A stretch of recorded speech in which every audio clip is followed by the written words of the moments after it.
Home Alone. I was home alone one night while my parents left to go to some fancy party. I sat on the couch and watched some TV for a while. Soon I heard a knock on the door.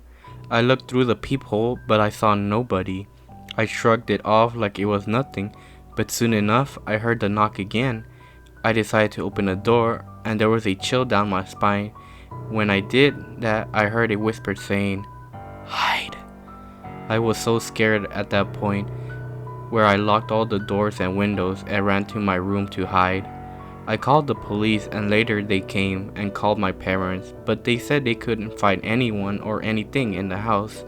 I still hear their whispers to this day.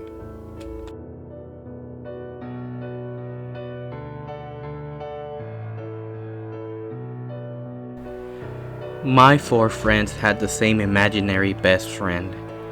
We never grew up together and we all met in school, but yet the four of them all had the exact same best imaginary friend. They realized this when they're talking to each other that their imaginary best friend was similar to each other's. Then one day, when they all drew what their imaginary friend looked like, they all drew the exact same imaginary friend. Yet, we were all weird, as you can tell, and we talked about weird things and do weird things. So their imaginary best friend was essentially cheating on all four of them. This caused a conflict with each of them. They all started planning to murder each other as they all secretly confided in me. When the first two were successfully killed off through poisoning, there were only two left now. When the third friend was pushed over a cliff, my last friend had won. He came to me all cheery and he told me he had the imaginary best friend all to himself now. I then shot him with a gun. I kept it a secret that I too had the same imaginary best friend as all of them, but never talked about it. Now it's only me and my imaginary best friend.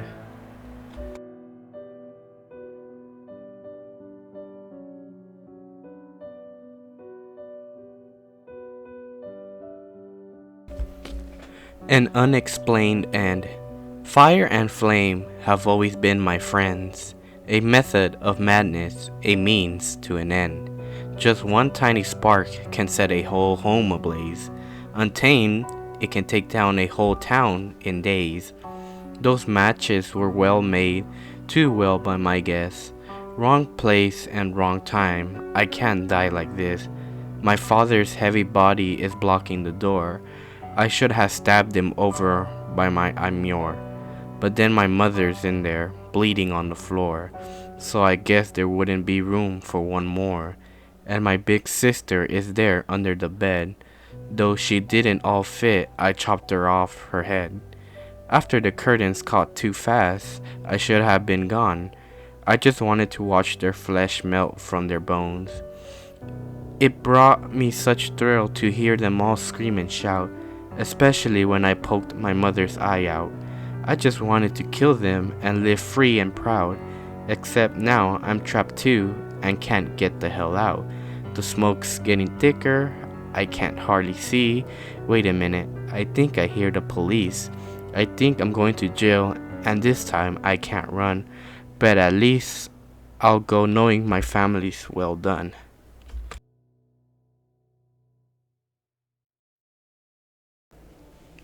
There's a demon outside.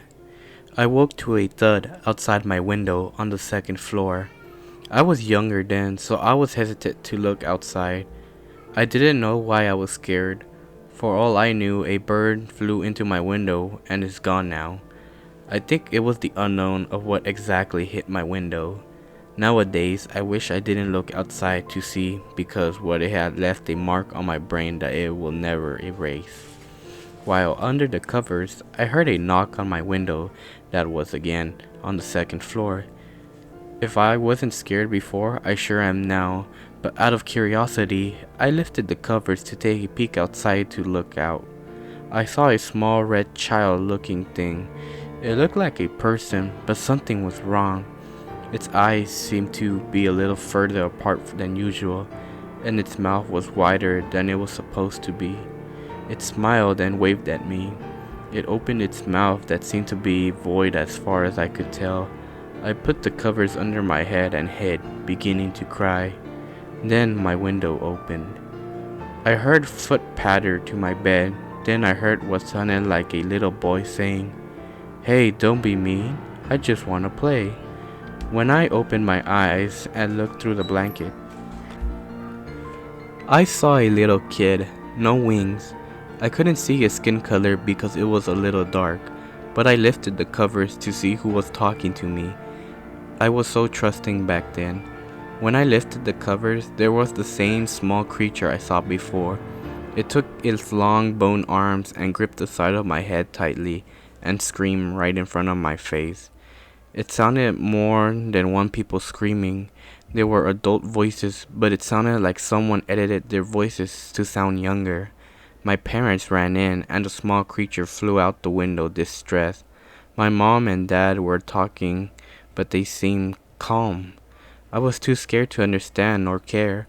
My mom held me and closed my eyes, but I heard my dad pull something from under my bed and shoot something out of my window. I heard the same scream, but they seemed to slow down and eventually end as I heard a loud thump on the concrete. I remember my dad saying, "Not him too. No one ever again." When I grew up, it stuck with me, and even today, I still see that distorted face in my deepest, darkest nightmares. I sleep with my windows locked now. You should too. Please.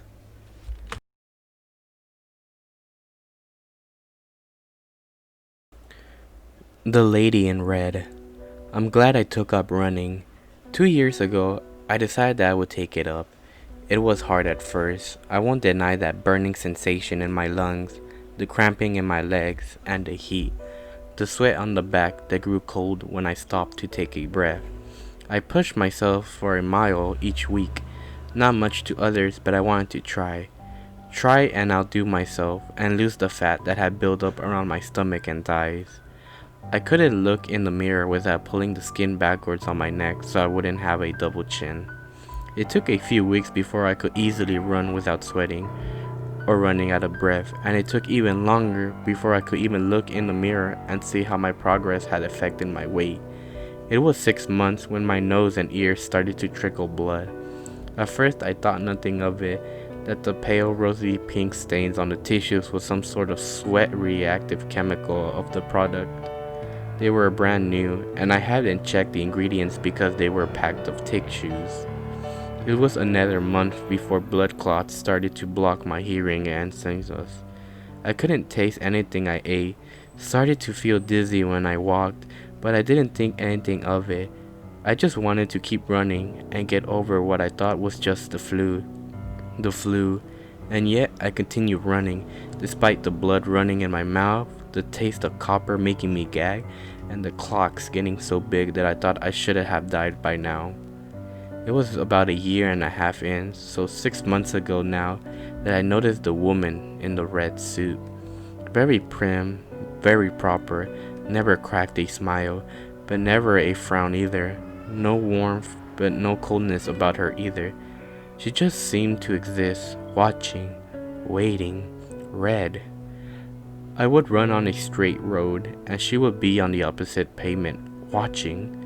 I would run round a bend, and again, the woman in red was there, watching in her red suit. She wouldn't be there every day on my runs, but when she was always managed to find her way in front of me, no matter what route I took.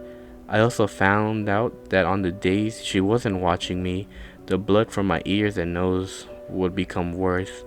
I didn't notice them at first. It took me about 2 months to realize that I would cough up clots the size of my teeth, and my ears would be so full of blood I could fill up a pint glass in minutes, and all I could find myself doing was cry and vomit. My body ached for the days she would watch me, so I didn't have to suffer as much and lose so much blood. I approached the woman in the red suit one day. but my eyes blurred and my mouth filled with copper the moment I got within 5 steps of her. She had gone the moment I came to, and I found out that 3 hours had passed since I lost my vision. Blood had stained my chin and soaked my clothes. Not to worry though, I could clean them. Running was all I had these days, waiting for the lady in red. I loved her. I didn't see her again for 2 weeks, and I cried every single day that I ran, and I could not do was lie in a blood-soaked bed and cry. I wanted her. I needed her, and she didn't see her again for 2 weeks. When I saw her again, I had to stop running and cry with joy. I was on my knees, wiping away the blood from my nose and ears and crying, "My lady in red." It was the first time I saw her crack a smile, and I saw she had no mouth, nothing but an empty blackness.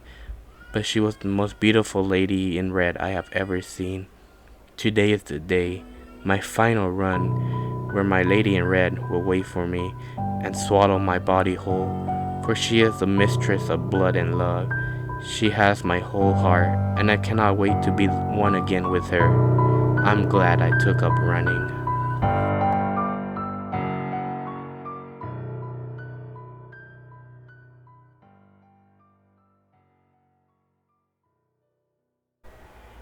Hey guys, Phantom Raven here. Thank you guys so much for listening. Like, comment, subscribe, all the good stuff, and I will see you all next time. Peace.